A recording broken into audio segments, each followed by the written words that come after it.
There's an insane trade report that has come out linking the Toronto Raptors to All-Star guard Darius Garland, and Masai Ujiri's no stranger to making a big swing, getting his name involved in all these blockbuster trade rumors, but Darius Garland, after a down season, be a really questionable fit on the Raptors given our recent acquisition of Immanuel Quickley. So we're going to break down what this report is saying, because the Raptors are named amongst a bunch of other teams, whether or not it makes sense for the Toronto Raptors to make that push to acquire Darius Garland, and how we could get involved in this deal without necessarily quitting on the Immanuel Quickley experiment as him the lead guard for this Raptors group, but still get some assets in one of these big blockbuster trades with the Cleveland Cavaliers. So lots of stuff to dive into, because frankly, I was shocked when I saw the Toronto Raptors linked in these deals, because the Garland rumors, they've been going on for a little bit here now at this point. So let's basically give a little breakdown in terms of what people are saying regarding this whole situation, because a divorce from Mitchell and the Cleveland Cavaliers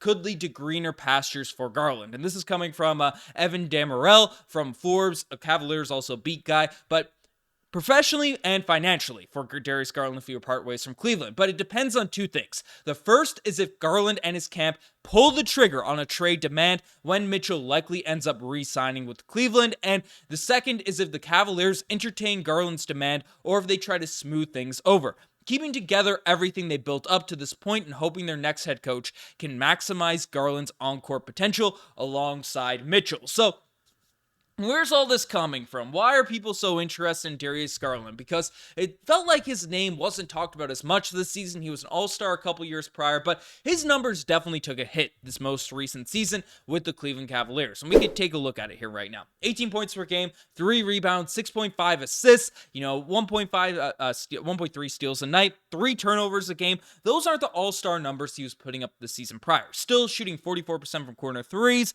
only 65% of his threes are assisted upon, so he's creating a lot of those three-point shots himself, meaning he's much more of an elite shooter than some of the spot-up guys out there in the league. So he can space the floor, he can facilitate, he can do a lot of things out there on the basketball court, and he's only 24 years old. So really fits that Scottie Barnes timeline, but the stats definitely took a decrease last season, and it's the reason why people are discussing his trade requests coming, with Donovan Mitchell likely staying back according to recent reports, and everything that's going on here. And the Raptors were directly named as one of the few teams that could get involved in a Darius Garland trade. So let's basically bring up that report. Essentially, things will probably come to a head in the coming days, and several league sources have shared with the write-down elusive that Garland demands a move to an Eastern Conference team. The Magic, the Nets, the Wizards, and the Toronto Raptors could all enter the conversation. If it expands to the entire NBA, similar sources shared the Spurs, the Timberwolves, and the Jazz, as well as the Pelicans, could send Cleveland their trade proposals. So, again, nothing crazy because there's a lot of teams linked in this list, but the fact that Toronto Raptors were even named makes me very interested because, one, it shows an indication of Darius Garland's value. This could be an all-time buy low sort of opportunity for the Toronto Raptors, because you look at his contract, and given the stats we just saw, this is a lot of money for a guy that's just averaging 18 points per game, 6 assists, just going off of his most recent season. Obviously, in previous years, Darius Garland looked much better as a facilitator, just the ball in his hands more often. So, JB Bickerstaff definitely didn't get the most of the talent that they had down there with the Cleveland Cavaliers and Mobley, Jared Allen, Donovan Mitchell, as well as Darius Garland. Then, however you would think about Max Strus, Isaac Okoro, and these types of guys. Karis LeVert as well as an interesting piece. They had a lot of personalities to manage, and Darius Garland was not getting optimized the right way. So, basically, Darius Garland, the projections are he could leave, he go to a different spot, and it allows teams that, may have felt like it's a pipe dream to potentially trade for Darius Garland a season ago, feel more and more inclined to say, hey, let's really buy low, let's dive into this opportunity. But the Toronto Raptors being named is really interesting because obviously Immanuel Quickley is the guy the Toronto Raptors picked up during the trade deadline season, a month before the trade deadline, to be the starting point guard of the future. He's a restricted free agent this offseason, so why on earth would they make a deal for, a guy in Darius Garland when IQ himself is putting up fairly similar stats and is on the rise? 17 points per game, 4 rebounds, 5 assists. He's a bit older than Darius Garland, which is crazy to say, but obviously Garland has had more opportunities over the course of his career. His turnovers are lower. He's shooting 39% from the three-point line, still similar similar amount of his shots are assisted upon, so he's a more efficient shooter, at least in regards to last season. And defensively, you look at the eye test, the things like that. I mean, IQ is a guy that seems just bigger, more athletic, 6'3", a couple inches in height, has a longer wingspan and stuff.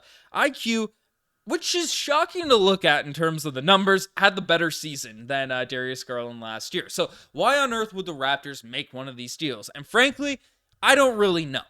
Because obviously Cleveland's not going to give him up for nothing, no matter how much Darius Garland demands a trade, asks out, and stuff like that. So the Toronto Raptors making a move, giving up a ton of assets that would be required in order to get a Darius Garland to make one of these deals happen, just doesn't really make sense. Unless the Toronto Raptors lose Immanuel Quickley in free agency, which I don't think is going to be the case because you bring him in with the understanding that you're going to re-sign him, sign him back, and we have an idea in terms of what Quickley's contract will look like, and this comes from Mike Scotto, that Quickley was offered around $18 million per year earlier in the season by the New York Knicks, but was looking for closer to the $25 million annually. Now, the Toronto Raptors, a bit more experience under his belt as the lead guard, that seems like a completely reasonable contract for the Toronto Raptors to offer up to Immanuel Quickley. We have the cap space, especially, if we make some moves there to do it. We don't even have to make moves. We'll have that money to provide Immanuel Quickley out there in the offseason. We have his rights, all these types of things. Immanuel Quickley, I fully expect to be back on the Toronto Raptors in the future. So where else could the Toronto Raptors be named, be listed in these reports? Why are they even linked in this situation? Probably, in my opinion, it's to facilitate a different deal going down. Obviously, when you're in these three-team talks, when you're in these types of discussions, you want to ask, you want to get the feel for how much the big name will would cost, would be able to bring in, all that type of stuff. But this report continued to go on to say that, of course, the Cavaliers' initial problem will be what can they get in return for Garland. A possible trade may have to expand to a multi-team deal for Cleveland to get a star-level return for the star-level talent that they're sending out. That's where things get messy, and hopefully for the Cavaliers' sake, a trade demand doesn't come from Garland's camp. Right now, Cleveland has zero intention of trading Garland, and they'd like to keep it that way. So, again, trade demands force a team's hand to accept some deals that aren't really that optimal for the specific organization, but it seems like if a deal is going to go down, it's going to be a multi-team offer for Darius Garland, and we've seen Masai Ujiri's fingerprints all over the rumors, the reports, the Damian Lillard trades, the KD trades, all those types of things in the past. So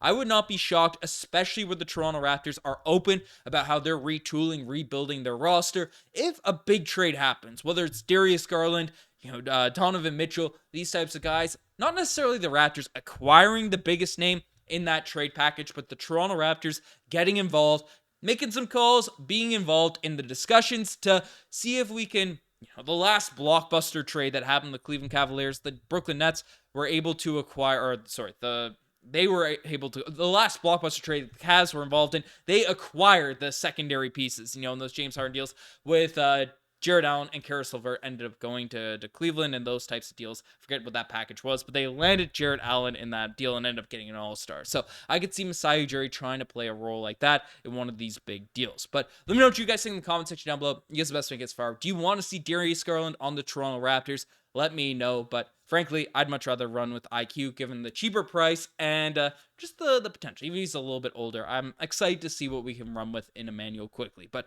let me know in the comments. You guys are the best. I'm signing out. Cheers.